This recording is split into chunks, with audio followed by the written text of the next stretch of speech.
what it's really like having an almost empty nest. Today, let's have some real life conversations about what it feels like when your kids are almost on their way out but still living at home.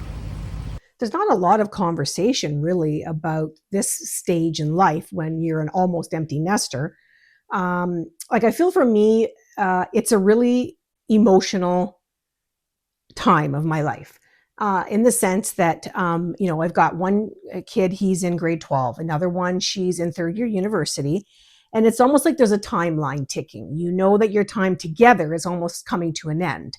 And then you start to question yourself. Did I do enough? Did I teach them enough? Do they have the values instilled that we wanted as a family? And you look back and you think, where did all that time go? How did the last, 10, 15, 20 years pass?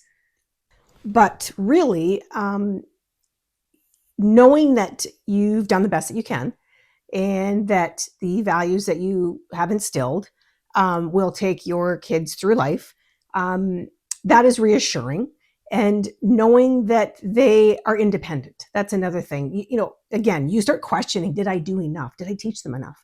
But if they're out there in the world doing what they need to do and they're at school and they're getting great grades and they have friends and they're, good people, you know that you were successful as a parent. I mean, in my books, that's what success is. You've raised good humans that are respectful and caring and they do well by whoever's standards, whether it's their standard or our standard. But at this point, you really start to be on the clock for the countdown for when you actually will have an empty nest. In my case, it's a few years down the road, maybe another 4 years, 5 years, which also ties into when I would retire from my job. But then you start to think, okay, well, what's next? What happens after when you are actually in an empty nest? And then that's when other fears start to creep up. And mostly, like, what will you do? Just you and your husband. Did we do enough together? What are our hobbies? Getting to know one another and get reacquainted with each other. Because I don't know about you, but for us, we put so much time and effort into our family that we did kind of let our marriage slide a little bit. We spent, we should have been going out more for dates. We should have been, there's always this shoulda, coulda, woulda. But I think that basically once we get to that point where we are an empty nest and then there's retirement that gets thrown into the mix, where we'll have a lot of extra time on our hands, that's when we really need to take the time to kind of reinvent our marriage and find other things to do together that we both enjoy. So that's a whole other video. But back to the empty nest, almost empty nest. I don't know who else is out there. I'm sure there's many families in this situation. Your life gets going so fast and so busy that you don't even realize it's happening. And then you get to that point and you're like, oh my gosh, I'm here at this stage now. And it's tough. It's very emotional and also very worrisome because, again, you want to make sure that you've taught your kids everything that they need to know and you're scared, maybe to send them off into the world, but they'll be fine and they'll do okay.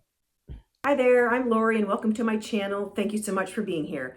If you're new here, I share videos here of everything to do with midlife, whether it be parenting, meal prepping, solo travel, redefining who you are, finding confidence.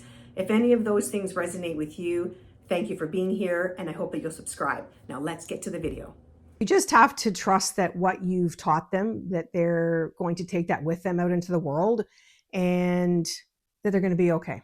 This can be a very lonely stage as well because your kids are growing up. They're, functioning adults. They have their own lives. They're busy with work, school, activities, friends. And for me personally, I never want to put that guilt on them that they have to spend time with me. I'm not their responsibility. It's not their job to make sure I have entertainment or that I have a social life or anything like that. Because that's only going to build resentment. And I don't want that. And I expect my kids to go off and live their lives and never worry about us. So my advice is just to make sure that you have things for yourself, incorporate new things into your schedule, or just basic, simple things, going for walks, doing coloring. I love anything to do with crafts. I'm a very artistic person. So I try to incorporate what I can into my day. And it's hard. It is a very hard transition because I've been so used to doing everything for the family, and I still do. I do a lot here. I take care of whatever I can for them with this little bit of time that I have left with them, and I'm happy to do it. I might complain about it the odd time, but so just making sure that you're finding time for yourself. I've got Mrs. Frankenstein with me here. Um, I love decorating for the holidays. That's just something I've done for the family. I've always kind of gone over the top when it comes to the holidays, just to try to make everything as magical as possible. But I'm curious for those of you that are out there that are experiencing this time of your life as well, what you're doing to, add additional things into your life to fill the void of your kids now being independent and basically, out and about and not home as much, but also how you're feeling. Because for me, like I've said a few times in this video, it is very emotional. You're happy, you're excited, but you're also really sad. And I've tried to just think about, okay, this is a natural part of life. And I think about the future past this. So then it's something more to look forward to. I look forward to the day they graduate from post-secondary, the day they, get engaged, the day they get married, the day they have children.